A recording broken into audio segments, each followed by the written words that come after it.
Maqaba kalilma afura qulqullu waaqa tokko amin.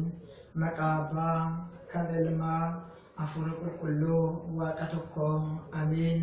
Maqaba kalilma afura qulqullu waaqa tokko amin.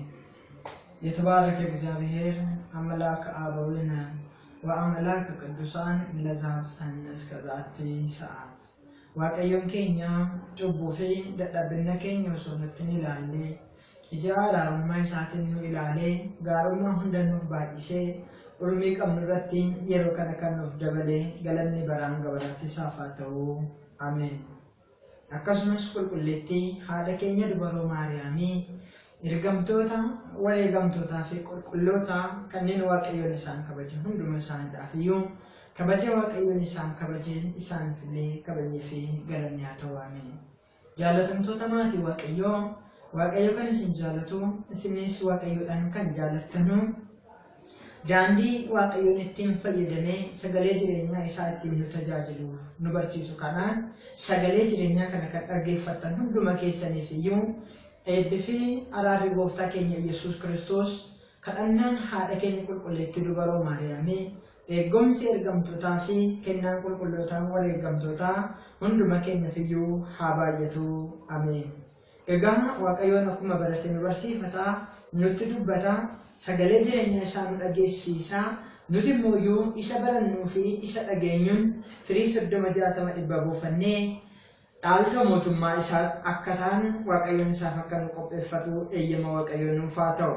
Egaa wanti hundumtiyyuu eeyyama waaqayyootiin ta'a akka waaqayyoon eeyyamitti ta'a jechuudha. Maatii waaqayyoo guyyaa hadhaa kana yaa keessayyuu yeroo amma nuti keessa jirru yeroo subaa'ee yeroo xoomii yeroo gaddaa yeroo itti giddiraa fi dhiphina gooftaa keenya Yesuus Kiristoos hanga aarsaa lubbuutti nuuf dabarsee jireenya lubbuu yookaan jireenya bara baraa jiraachuu nuuf kenne itti yaadachaa xoomnu waan ta'eef kanumaa wal qabatee kutaa 5ffaa barnoota keenya har'aa waa'ee xoomii ilaalchisu keessatti Rajichi Daani'eel boqonnaa 10 lakkoofsa 3 irratti sagalee dubbateen mata duree godhannee wajjiniin barannaa.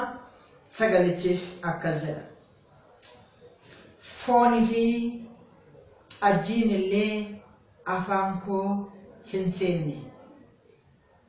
Foonii fi dhugaatiin ajjiin kun illee yookaan immoo wayiniin kun illee yookaan immoo alkoolii illee jechuun dandeenya afaan kan koo insenne jedhee Rajichi Daani'eel boqonnaa 10 lakkoofsa 3 irratti sagalee dubbatee wajjiniin ilaallachuudha maatii waaqayyoo.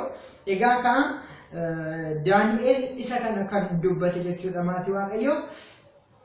Yeroo xoomii isaa sana jechuudha. Yeroo xoomii irra ture sanatti jechuudha. Yeroo xoomaa turetti foon qofayyuu miti beddeen illee jedheeti jira duuba. Mata dureedhaaf akka nuti tolufan san kaase malee beddeen illee foon illee akkasumas immoo dhugaatiin alkoolii kun illee afaan isaa akka hin seenne Daani'eel dubbateeti jira jechuudha. Egaa kanumaa wal qabatee maatii waaqayyoo nutis yeroo xoomii keenya maal xoomuu akka qabnu waan dhugnuu fi nyaannu irratti alkoolii illee dabalataan xoomuudha akka qabnu kan nuuf himuudha jechuudha. Sababni isaa dhugaatiin alkoolii qabu wayitii xoomii keenya kana nuyi eeyyama foonii kana gara biraatti gara cubbuu biraatti gara farshaa'uutti nama geessuu danda'a waan ta'eef yeroo xoomii keenya dhugaatii alkoolii qabullee osoo xoomne baay'ee gaariidha jechuudha caalmatti. Egaa kana akka mata duree godhannee kaanu malee guyyaa har'aa qabxii gabaabaadhaan kan wajjiniin ilaallu yeroo baay'ee namoonni garaagaraa kan kaasan akka gaaffiitti illee kan dhiyaatu qurxummiin ni soomama moo hin soomamu jecha jedhu irratti qabxii tokko fi haala barumsa mana kiristaana ortodoksii tawaahidootitti kan wajjiniin ilaallu ta'a jechuudha maatii waaqayyoo.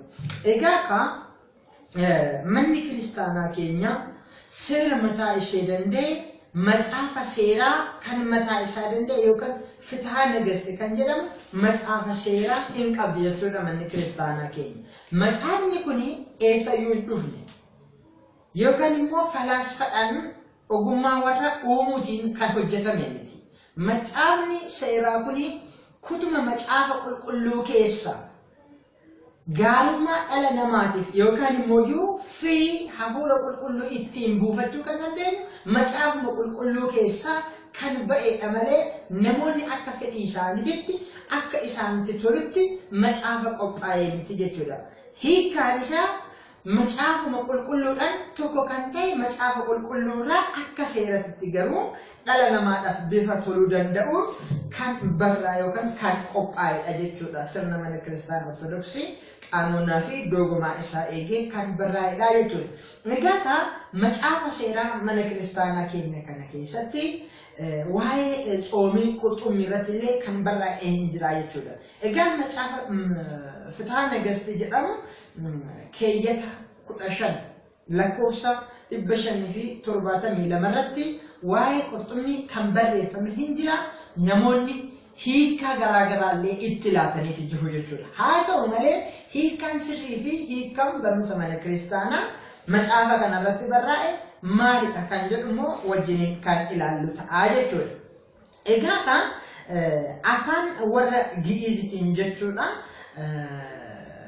Jechi waa'ee qurxummii kana yookaan immoo isa qurxummiin hin tsoomu jedhu kanarratti kan barreeffame hin jira jechuudha. Innis maal jedhaa? Boomu sigaa za'inbala aasaa. Egaa isa kana fudhatanii namoonni tokko tokko yaada adda addaatti kaasan jechuudha. Walumaa galatti waa'ee tsoomatii wal qabatee macaafa kanarratti kana barraa'ee namni nyaata fi dhugaatii isaarraa hanga sa'a 9 akka turu. Yeroo tsoomtan immoo tsoomiin kun waliigala isaa akkuma barumsa kutaa darbe irratti ilaalla wanti foon yookaan amala foonii ta'e akka tsoomamuu fi qurxummuun illee akka tsoomamu kan barraa'edha jechuudha. Garuu za'inbala aasaa kan jedhu kana namoonni hiikaa garaagaraa itti kennan. Za'inbala aasaa gaafa jedhu jechuudha. Za'inbala jecha jettu tana hiikaa baay'eedhaan itti kennuu dandeenya. Za'inbala aasaa gaafa jedhu qurxummiidhaan alatti jedhanii namoonni hiikan hin jiran. Hiikaa sirriidhaan garuu za'inbala aasaa gaafa jedhu qurxummiidhaanis dabalatee qurxummiinis osoo hin hafiin qurxummiinis wajjumaan jecha jedhu hiikaan sirrii isaa jechuudha. Akka mana kiristaanaatti illee hiikaan inni sirriin qabu foonii fi yookaan foonii fi qurxummii illee dabalatee foonii fi qurxummiin illee osoo hin hafiin jecha jedhuudha jechuudha. Duratti haala falaasfaa duriitiin gaafa ilaallu waa'ee qurxummii kana jechuudha. Qurxummiin kan uumame haala wal hormaata uumamtoota biraatiin miti. Qurxummiin yeroo duumessaa kan uumamedha jedhanii namoonni kan itti yaadan illee hin jira.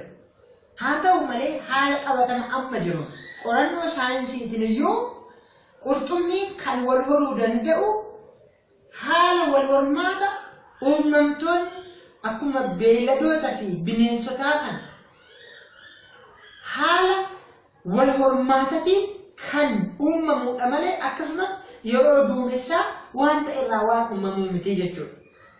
Wanti immoo bifa wal hormaatatiin uumamu kuni keessayyuu foonii waan jiruuf foon ta'uu isaa saayinsistoonni yookaan qorattoonni saayinsii bara amma nuti jirru kanaayyuu mirkaneessaniiti jiranii jechuudha. Foon ta'uu isaa jechuudha. Keessayyuu immoo foon ta'ee dhiigan socho'uu isaa duritti jechama abboolii namoota garaagaraatiin qurxummiin dhiiga hin qabu jedhanii kan yaadan hin jira. Sababbiin isaa wanti dhiiga qabu tsoomii waan ta'eef namoonni nyaachuudhaaf jecha dhiiga hin qabu kan jedhanii hin jiran. Garuu qurxummiin dhiiga qaba, dhiigaan socho'a. Wanti dhiiga qabu immoo foon qaba jechuudha maatii Waaqayyoo. foon immoo in soomamaa jechuudha.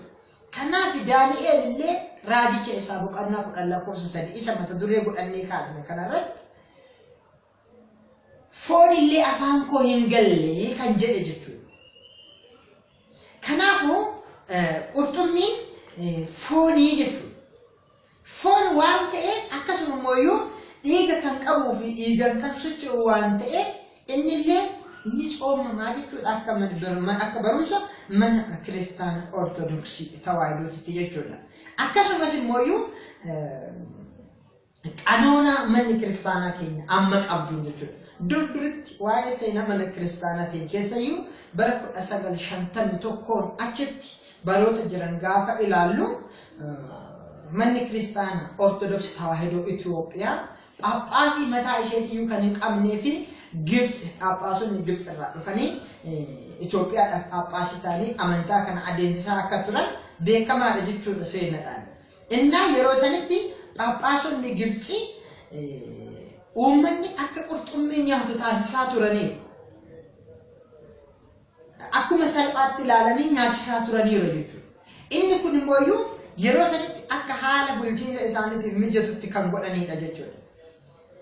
Ergammoo manni kiristaana ortodoksii tawaahidoo Itoophiyaa Phaaphaasii biyya ishee mataa isheetiin buluu eegalte qanoonaan murtaa'ee amma namni ittiin jiraatu qurxummiin illee yeroo xoomii kanatti sooma kan ta'ee fi dhiiga kan qabuu fi foon ta'uu isaatirraa kan ta'e qurxummiin illee in soomamaa jechuudha. Egaa afaan Gi'izitiin ze'ni bal'aasaa jedhamee kan barreeffame suni hiikaan isaa maal ta'uudha qaba? Qurxummiin illee osoo hin hafiin, qurxummiin illee wajjumaan in soomama. Ze'ni balaan jedhu sun wajjumaan osoo hin hafiin in soomama jecha jedhamuun hiikamuudha qaba. Hiikaan isaatillee kana jechuudha maatiiwwan. Kanaafuu yeroo xoomii keenya kana keessatti hiikadhaanis macaafa sirriitti kan barraa'e illee isa kana akkasuma immoo foon waan ta'eef dhiiga qaba waan ta'eef qurxummiin illee kan soomamu ta'uu fi nuunis akkuma fooniitti qurxummii soomutu nurraa eegama jechuudha maatii Waaqayyo. Namoonni tokko immoo isa jecha macaafa qulqulluu wangeela Maatiyoos boqonnaa 14 lakkoofsa 19 fi akkasuma immoo boqonnaa 15 lakkoofsa 34 irratti barraa'e sana kaasanii gooftaan keenya Yesuus Kiristoos biddeen 5 fi qurxummii 2 uummata 5,000 ol akka sooree fi ergasii immoo qircaatiin 12 irraa hafee akka ta'e seenaa macaafa qulqulluu kanaati jechuudha raajii gooftaan keenya Yesuus Kiristoos hojjete. Kanaafuu yeroo sana duuka bu'oonni iyyuu nyaataniiru jedhanii warroonni itti nu dogongorsiisanii jiran. Garuu gooftaan keenya Yesuus Kiristoos qurxummii 2 sanaa fi biddeen 5 sana baay'isee uummata kana hunda kan soore eega xoomee asi malee yeroo xoomatii miti jechuudha. Xoomee erga geessee raajii kana kan hojjete kuni amala waaqummaa isaati jechuudha. Eebbisuu danda'u isaati jechuudha. Kanaaf akka nuti itti dogongorreenu keessayyuu warreen shakkitoota akkas jedhanii nutti dubbatu jechuudha.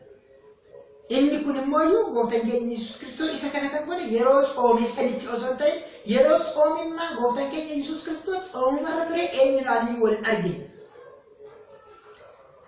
Xoomii eega geessee duuka bu'oota walitti makameen booda isa kana kan godhe jechuudha. Yeroo tokko immoo maal jedhu duuka bu'oonni gooftaa isaanii wajjiniin yeroo jiranitti iyyuu hin xoomne inni iyyuu isaaniif xoomeeti jira jedhanii waa'ee xoomii keenyaa kan gadi buusan jiru.